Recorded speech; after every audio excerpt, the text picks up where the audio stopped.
Welcome to my gap year Q&A. This is where my couch usually is, but it's currently over there. I asked on Instagram a couple days ago if you guys had any questions about my gap year, and I'm here to try to answer as many of them, or at least most of them, because a lot of them are actually duplicates. So if you're new here, my name is Chloe. I'm a 2nd/3rd year at UChicago studying economics and data science, and this channel is what I do when I don't want to do my homework. The first question is, why did you decide to take a gap year disregarding COVID? For those of you who watched my gap year, like I'm leaving UChicago video, the main reason I did take a gap year was because of COVID, because of safety reasons, so I decided to leave the US and go back home. But if I would disregard COVID, I think the best thing about a gap year is your ability to pivot and go in a new career direction and kind of learn new skills. Like for me, I've always been kind of like ushered into this like finance investment banking track at UChicago. But at some point I was just like, I don't know if I want to do this. And I think if you were to take a gap year, that would be the best time for you to kind of explore other career options. How did you fill up your time during your gap year? What's on your bucket list? Well, I had a bunch of stuff on my just like general gap year bucket list. A lot of it honestly was shut down due to COVID, but I was in Singapore, so Singapore as a country is pretty open. You have to scan QR codes wherever you go, everyone has to wear masks, there are social distancing rules, and there are like group outing rules and restrictions, but overall there were like maybe 2 cases of COVID a day, and they were all imported and they were like quarantined, so people overall weren't really worried about the threat, so you could do anything you wanted. So for me, I wanted to take a couple courses. I wanted to brush up on my data analytics skills. Damn it. Another one was just a series of kind of like Pinteresty, very like teenage things that I wanted to do, like sunset on the beach, sunrise on the beach. Oh my god, can the train stop? And the main one was honestly for me to work on my novel. I also ended up like starting a startup, which has since been paused, but we made a decent amount of progress. I'm not going to go too much into it because it is like kind of under wraps. But I guess my big bucket list item was my novel. I've been kind of planning this since like late 1st year, early 2nd year, so about a year ago. I've just never had the time to like pull out space in my day to write like 40,000 words. So this gap year was great for that. How do you not get bored? I'm pretty good, I think, at dealing with boredom. I don't really get bored. I always have like a ton of like hobbies, things I want to watch, things I want to like eat or try, or people I want to meet and stuff. But most of the time, even when I'm not in the mood to just like be doing something, I don't really get bored. Like if I sit at home all day and I just like, you know, alternate between like reading manga, writing something, watching something, making my own food, I usually don't get bored. How to stay motivated to finish online classes. So what I did was I gave my friend this like reminder that we were both shared on, and if I didn't complete the task for that day, I'll have to Venmo that person like the equivalent of like $5 US every day.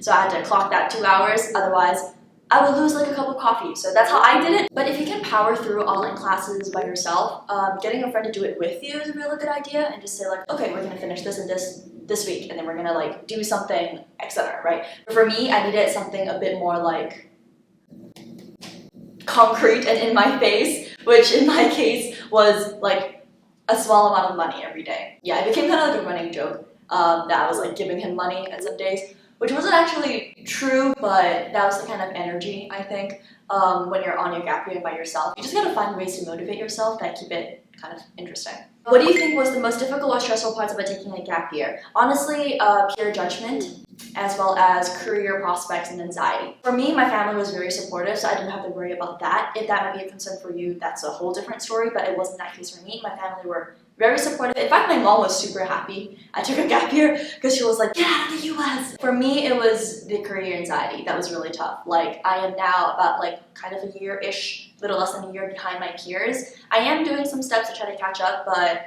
like some of my friends graduated because they graduated early and they all have like amazing jobs and job offers now, and I'm still kind of stuck here like, your favorite part of it. You know how they say like after high school, the summer after high school and the one before college is like the most fun time because you don't have to worry about anything? So I didn't really have that. I kind of just like did a lot of part-time jobs and worked a lot of the time during that time period. So I just kind of dipped, like I just never did that. So this gap year-ish few months was that for me. I did a lot of really fun stuff, and I just had fun, yeah. And I'll talk about this in a second, but it really helped the fact that I was financially independent, so I could just like pay for my own stuff and like plan my own stuff and pay my own rent, and it's just a really cool feeling. It was like I was a little adult.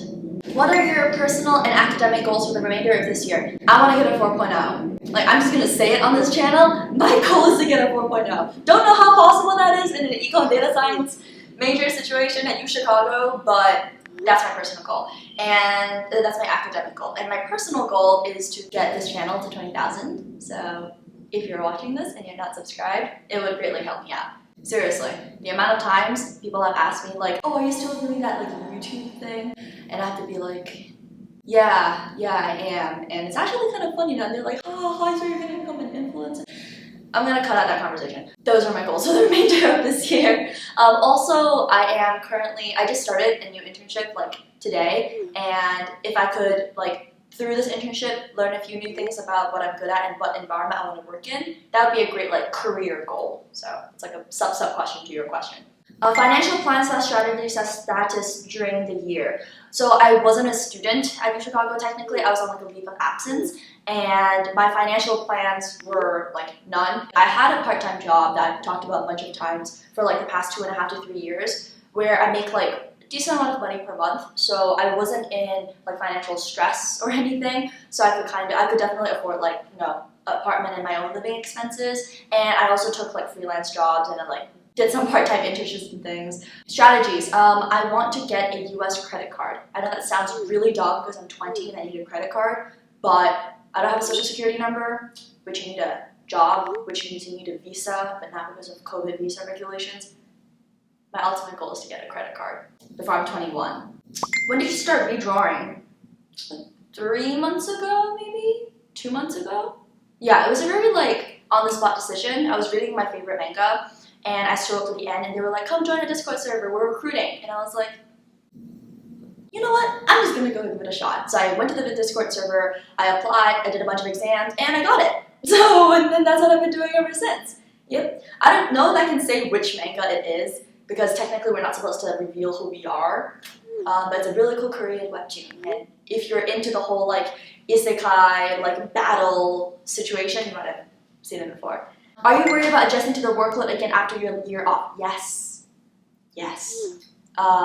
I'm currently struggling through a little bit at UChicago because I kind of forgot how to manage my time so compactly, but I'm having a lot of fun, honestly. The living alone part really helps because I'm already accustomed to living alone after living alone almost my entire gap year. Was it easy for you to stay productive?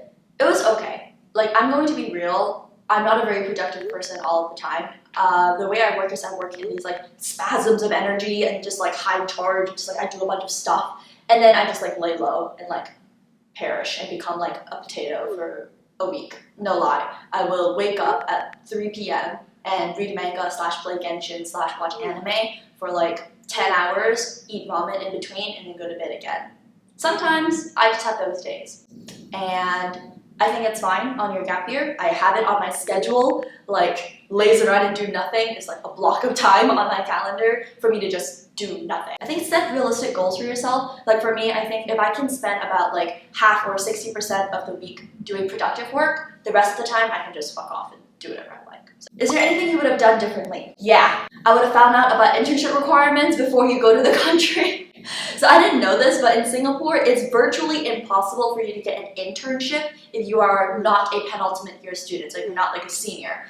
You can get part-time jobs, so you can work at like bars or like, sorry, not bars. Oh no, yes, bars. So you can work at like coffee shops and bars and there's like call centers and stuff like that. These are like part-time jobs and positions, but you can't get internships with companies until you're a penultimate year student. And I didn't know this, and so I just wasted so much time applying for these internships and like applying to these different programs and grants, and then ended up finding out just like, it's just not a thing. Yeah, unless you're affiliated with a local Singapore university and they tie you to a company, then that's a thing, but I wasted so much time on that, so I really regret doing that. How have your relationships with your family, people at UChicago changed over the gap year? I told my friends I was going on a gap year. I put out a video, and I think the part that really struck me the most was when I had to quit my clubs or like take a pause for a year. And it's a really like weird feeling when like the group's chats stop sending in messages. They probably make new group chats for the next year, and I kind of just like exited that circle. And I don't feel like we particularly grew apart, but I will say that there's definitely a loss of like common dialogue because they are year ahead. But I don't think I've changed that much, and I don't think they've changed too much, and we're still friends. I've also been able to reconnect with a lot of my old friends over my gap year because I just had more time. So I think that's a plus for my relationship. My relationship with my family improved by a lot. With my extended family, definitely, because I was in Singapore, they're in Singapore, we would have like weekly sleepovers and lunches and dinners and stuff. And I think with my nuclear family who are in Shanghai, who I could not visit on my gap year, our relationship also improved. There was like more video calls, more like open talks, and I think it was just very enjoyable. Okay, so I'm looking through these questions. A lot of it is about how I funded my gap year, and I don't want to go into too much detail in this video. I make about $3,500 to $4,000 a month, so it was enough to fund me, for sure, and save. So yeah, I could make more than I usually did when I was at school, because I still do it even now when I'm at uchicago, but I could make more then because I have more time. So, how did I find resources / projects / groups to devote myself to? I had an idea about what I wanted to do before I started my gap year, so I took some time, I think it was like 2 or 3 months when I was still in the US but not in school anymore, but I couldn't go to Singapore yet because flight tickets were just a mess during that time period. So I had like 2 to 3 months when I was just in the US. So I took that time period to kind of like wrap up my affairs and also like kind of make a plan about all the different things I wanted to do on my gap year. So I started off by just watching a lot of YouTube videos, and then I just crossed everything that had to do with travel and volunteering out because that was just not possible. And so I settled on personal stuff, a list of skills I wanted to do, places or accounts that I wanted to start, some books I wanted to read, and I just kind of started off from there. Everything else was kind of very organic. I, by nature, am just a person who doesn't like just not doing anything. I like having at least something that I'm doing, and I just kind of applied that mindset, and things just came. I think a really good piece of advice, and I don't know if everyone does this by default, is just go on like whatever job searching website, but like Glassdoor, Indeed, LinkedIn, Handshake for your university has it, and look for some jobs that you would want to do. Like regardless of your resume of your major, what are some jobs that you would want to do, right? And then go look into those jobs and see what kind of majors, what are some skills, what are some softwares or whatever that job would like, and then see if it's possible to learn it by yourself. Usually there's a bunch of free resources, and then that's just kind of where you start. And so I like tried some stuff, didn't like it, switched, and then tried something, and then I ultimately did settle on like a data analytics certificate program, and I did that, and it was a decent amount of fun. I also took a cryptocurrency course, and that's another reason about how I funded my gap year, but it's more of like a small something, is I did get into cryptocurrency and Bitcoin and NFTs, and I kind of rode that like really cool high, and then I sold everything, and it's a whole journey. Don't know if you guys want to talk about it, because honestly, it just feels like gambling to me. I know the technology behind it, I did a whole research, I did a class in it, but it still doesn't make any sense to me why it goes up and down so much. So we're gonna ignore the trade, and I'm just gonna push on ahead. But thank you guys for watching this video, and thank you for submitting so many questions. I'm sorry I couldn't get to all of them, but I think I summarized the big categories decently well. So yeah, the timestamps, as always, are linked in the description below if you want to toggle to a specific question. And yeah, I'll see you guys next week. Bye bye.